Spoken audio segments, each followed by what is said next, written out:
Let's face it, sitting by yourself talking in front of a camera for 10 to 15 minutes is one of the most nerve-wracking and unnatural things you can do. So here are 3 simple tips after over 600 videos that I've come to rely on when it comes to actually getting through this awkward recording process.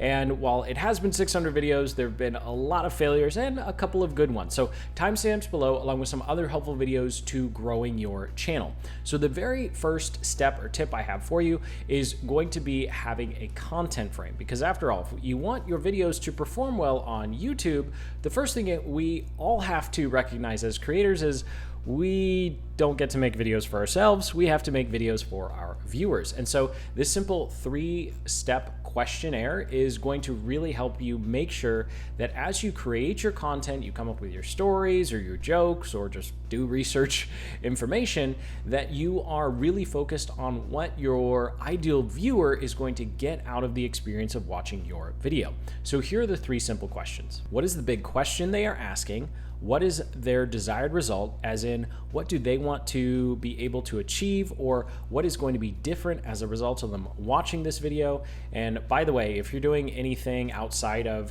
how-to tutorials, this could be as simply as they start off in a bad mood and they end in a good mood. So what is the different states that we're taking people through? And that can be helpful in terms of the emotions that you're trying to pull out of people if you're more on the creative side of content.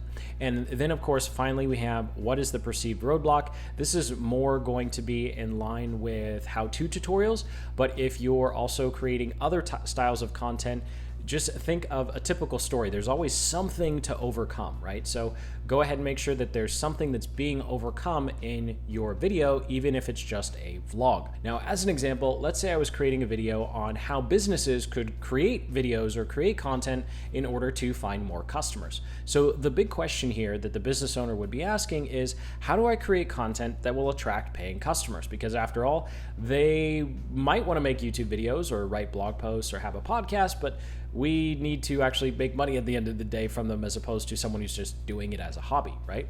And then we go into the desired result: create evergreen content that works for my business over time.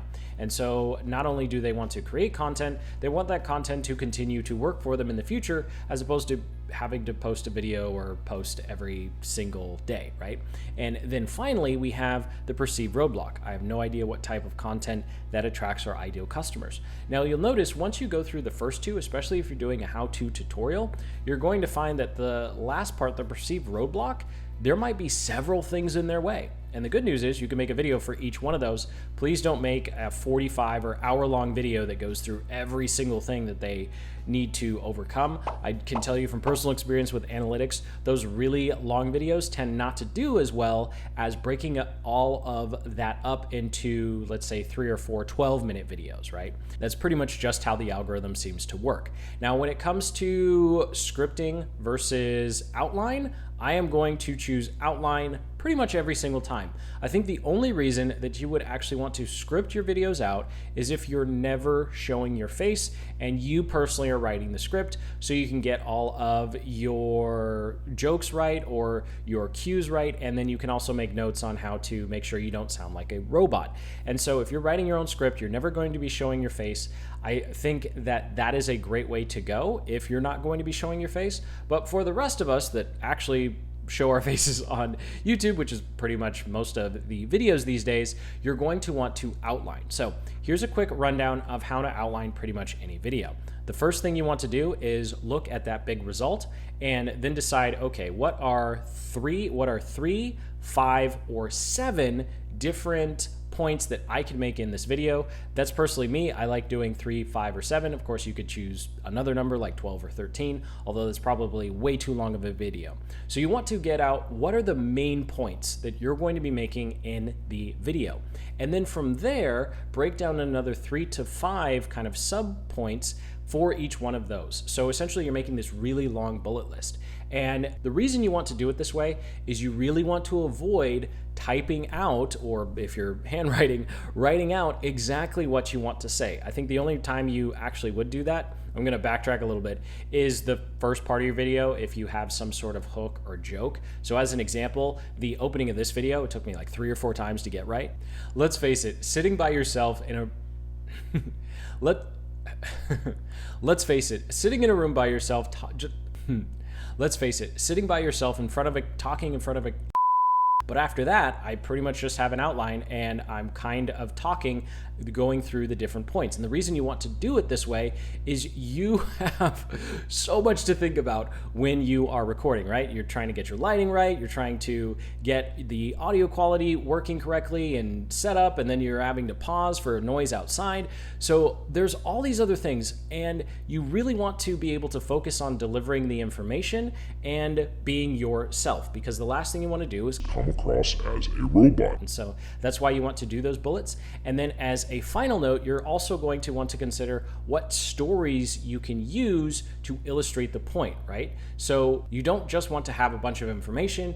If you can communicate that information in a story, whether it's your personal experience or someone you know, or you could just point to someone else that they might know, or going through a news story, that will be infinitely more engaging than just plainly lecturing about whatever it is that you're talking about, right? And finally, you're going to want to go through your outline one more time and add production cues. So this is going to be where you decide where you're going to have some B-rolls, tell people to check out other content, have some graphics, and this is also a great way to go through and also come up with those stories and come up with, okay, well, what could I make or what could I find to add some essentially movement to the video? So ideally, you'd want to have some sort of camera angle change or something pop up on screen at least every 8 to 15 seconds. Now, if you look at some of the more popular vloggers, they pretty much have a cut at least every 8 seconds, although that's probably going to be overkill. So I'd say at least shoot for every 15 seconds, having something change for an 8-minute video. If you're doing a 12-minute video, then just do it every 30 seconds. You don't have to super obsess over it. And you'll notice even with this one, we didn't follow the 15-second rule. It's just a general rule of thumb. So hopefully that helps you have a better picture of what you can do with outlining your videos. And of course, please, please, please only script word for word when you're doing your introduction, if you're trying to get something right, or you are not showing your face on screen. So go ahead and hit that like button, subscribe for more growth videos and marketing videos just like this one. And until the next, keep building the business you love.